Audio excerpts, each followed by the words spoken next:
Hello guys, welcome back to my channel and welcome back here at Offshore Life. So bali ito po, boarded na po tayo sa may aeroplano natin and we're just waiting na mag taxi and take off po yung aeroplano natin which is on our flight on the way to Netherlands or Schiphol, Netherlands with a stopover in Kuala Lumpur, Malaysia. So bali ito po ay part po ng every flight ay magkakaroon po ng safety video presentation. So ito po yung safety video presentation ng aeroplanong sasakyan namin which is yung KLM. So yan ay nakunan ko na lang yung loob ng ng aeroplano before the airplane took off.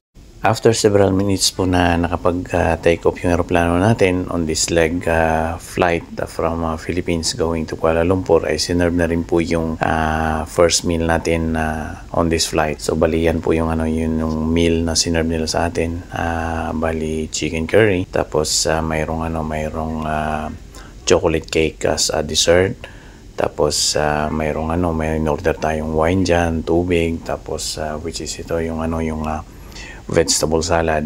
So yan po yung usual na pagkain na sinaserve po nila. At yan pinakita ko po sa inyo dyan yung red wine na in-order natin para makatulog agad tayo while on the flight kasi medyo mahaba-haba pa yung biyahe natin at magkakaroon lang tayo ng stopover. So yan ay bali ready na po tayo dyan sa may meal natin. So ang nakuha po natin dyan ay yung window side which is para hindi tayo masyadong maabala kapag mayroong dumadaan-daan at yan, nanonood-nood na lang po tayo. So comment down below guys if you're familiar with this video. Alam ko na papanood nyo na po ito.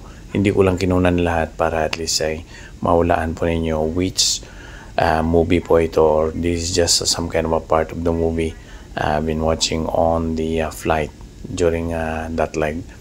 So yan ay bali arrival na po tayo ng Kuala Lumpur, Malaysia. So yan po yung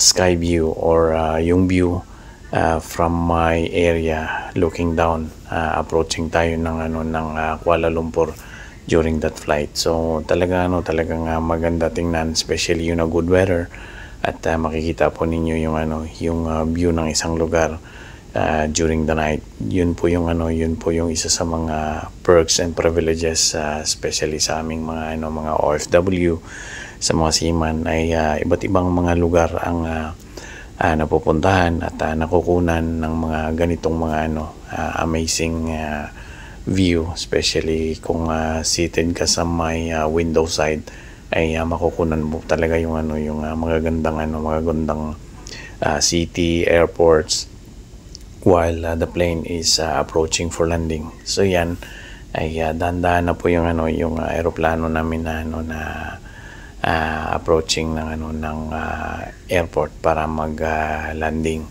So yan ay bali papalabas na po kami niyan. Papalabas na kami ng aeroplano dahil magkakaroon ng stopover. So yung stopover is just 1 hour, lilinisin yung aeroplano.